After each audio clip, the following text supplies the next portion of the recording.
Estejamos atentos.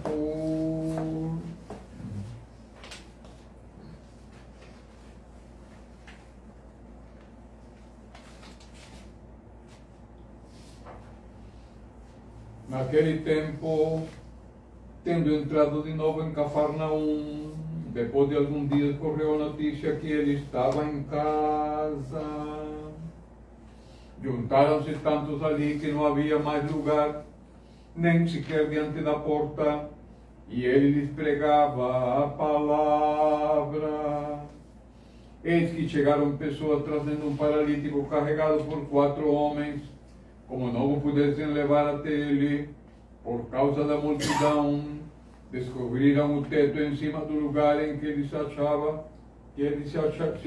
Jesus. E alargando a abertura, desceram o catre em que jazia o paralítico. Jesus, vendo a fé que os dominava, disse ao paralítico: meu filho, são-te perdoados os teus pecados. Estavam ali sentados alguns escribas e pensavam consigo mesmo: como pode este falar assim? Está blasfemando. Quem pode perdoar os pecados senão só Deus? Jesus, percebendo logo em seu espírito que faziam reflexões, disse-lhes: por que pensais assim em vossos corações? Que é mais difícil dizer ao paralítico: teus pecados te são perdoados, ou levanta-te, toma tua cama e caminha. Pois bem, para que saibas que o Filho do Homem tem na terra o poder de perdoar os pecados, eu te ordeno, disse ao paralítico: levanta-te, toma tua cama e vai para casa. Ele se levantou, tomou logo a sua cama, saiu à vista de todos, que ficaram fora de si pelo espanto e glorificavam a Deus, dizendo: nunca vimos tal coisa. Segunda leitura. Eu sou a porta. Quem por mim entrar será salvo, e poderá entrar e sair e achará pastagem. O ladrão não vem senão a roubar, matar e destruir. Eu vim para que tenham vida e a tenham em abundância. Eu sou o bom pastor da vida pelas suas ovelhas. O assalariado que não é pastor, a quem não pertencem as ovelhas, vê o lobo vir, abandona as ovelhas e foge. E o lobo as arrebata e as dispersa, porque é assalariado e pouco se importa com as ovelhas. Eu sou o bom pastor, eu conheço minhas ovelhas conhecem-me. Como o Pai me conhece, eu conheço o Pai, e eu dou a vida pelas minhas ovelhas. Tenho, porém, outras ovelhas que não são deste aprisco.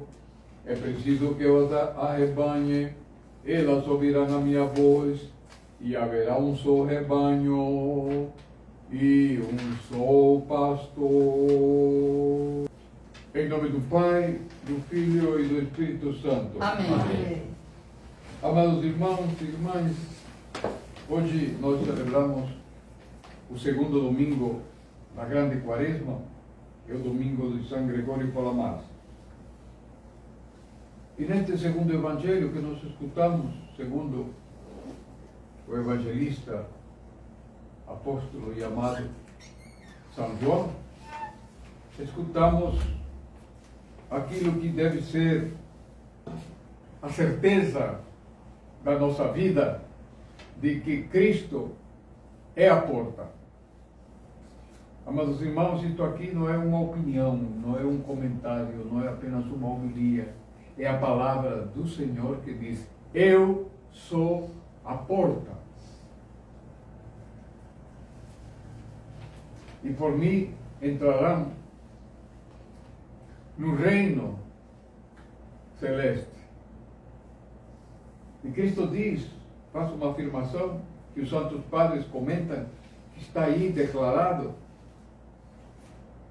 para onde nós vamos, para onde o Senhor nos convida, para onde o Senhor quer nos levar. Diz assim: e entrarão e terão vida em abundância. São Teofilacto particularmente comenta essa frase: terão vida em abundância. A palavra grega para abundância tem vários significados. E os padres da igreja interpretam que o principal significado é: abundância significa o alimento espiritual, a vida espiritual, o Espírito Santo. Isso muda tudo. Porque nós caminhamos para o reino de Deus, e o reino de Deus significa que os paralíticos vão sair das suas paralisias, o perdão dos pecados, a santificação, a sabedoria de Deus, a luz do Espírito Santo, porque no reino de Deus a regra é o amor, a regra é a justiça, a regra é a misericórdia. É o reino do Espírito Santo. O reino de Deus é o Espírito Santo. Por isso que os santos, e aqui nosso querido São Serafim de Sarão diz que o objetivo dos cristãos é adquirir o Espírito Santo. Fazemos e fizeram e continuam fazendo da igreja e do cristianismo uma militância social, uma militância religiosa, sentimental, e o principal é deixado de lado: a santificação, a purificação dos pecados. O resto é paralisia. O principal da igreja é santificar-se, porque Cristo disse: sede santos como eu sou santo. Sede perfeitos como eu sou perfeito. A perfeição significa que a pessoa humana, que é convidada por Deus para ser como Deus, deixa de ser aquela criatura imperfeita, maligna, ignorante, maldosa, rancorosa, pecaminosa, que é o homem decaído. Então, a santidade significa que o homem será perfeito pela graça de Deus. Essa perfeição que foi oferecida de graça a Adão e Eva no paraíso, e aqui paraíso também é um dos nomes do reino de Deus. Paraíso é onde o Senhor já nos colocou e quer que nós voltemos ao paraíso, porque Deus criou o homem para o paraíso, que é a vida perfeita em Deus. É difícil entender isso.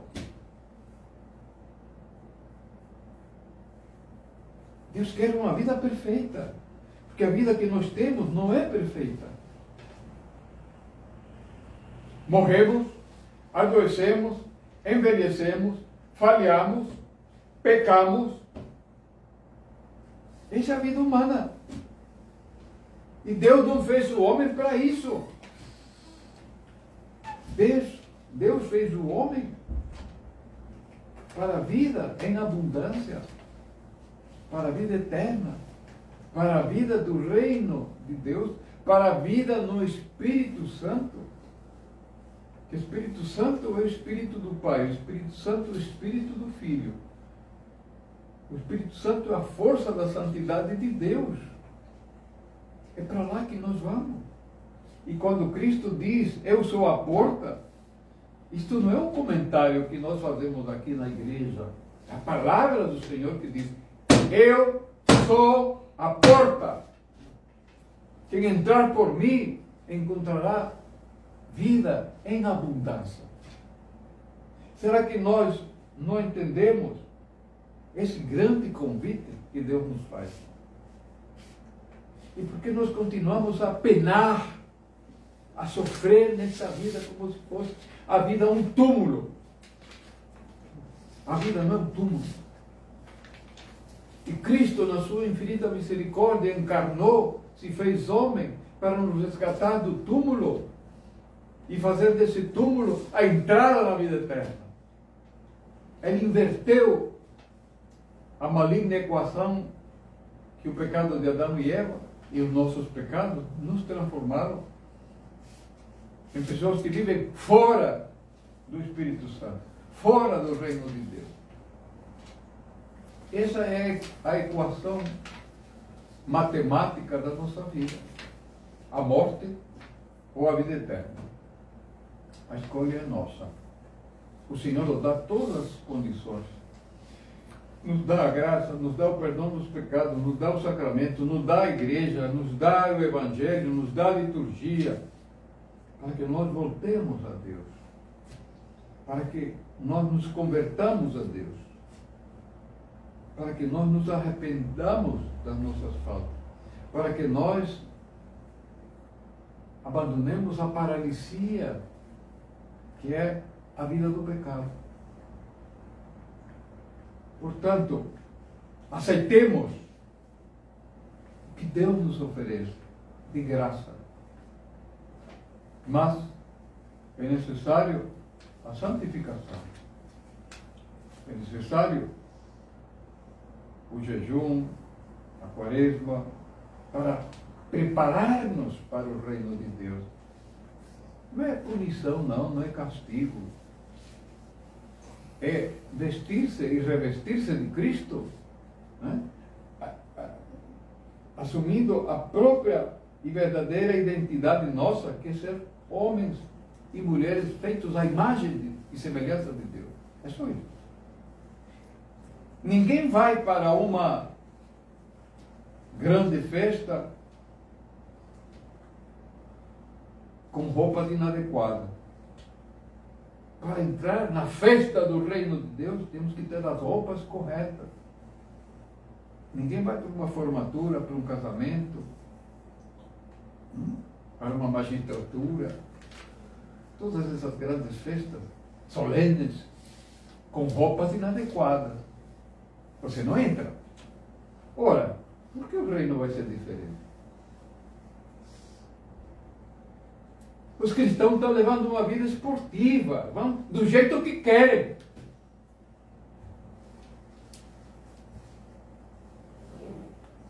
A entrada no reino tem aquela parábola das bodas, onde o Senhor perguntou: cadê a tua roupa de núpcias?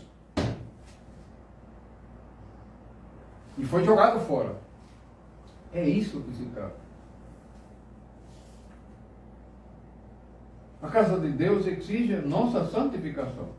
Nós somos pecadores, por enquanto, mas não podemos transfigurar nossas vidas, revestir-nos de Cristo, para santificar-nos e entrar pela porta para o reino de Deus, onde o Senhor nos convida para estarmos com o Pai, com o Filho e com o Espírito Santo. Amém.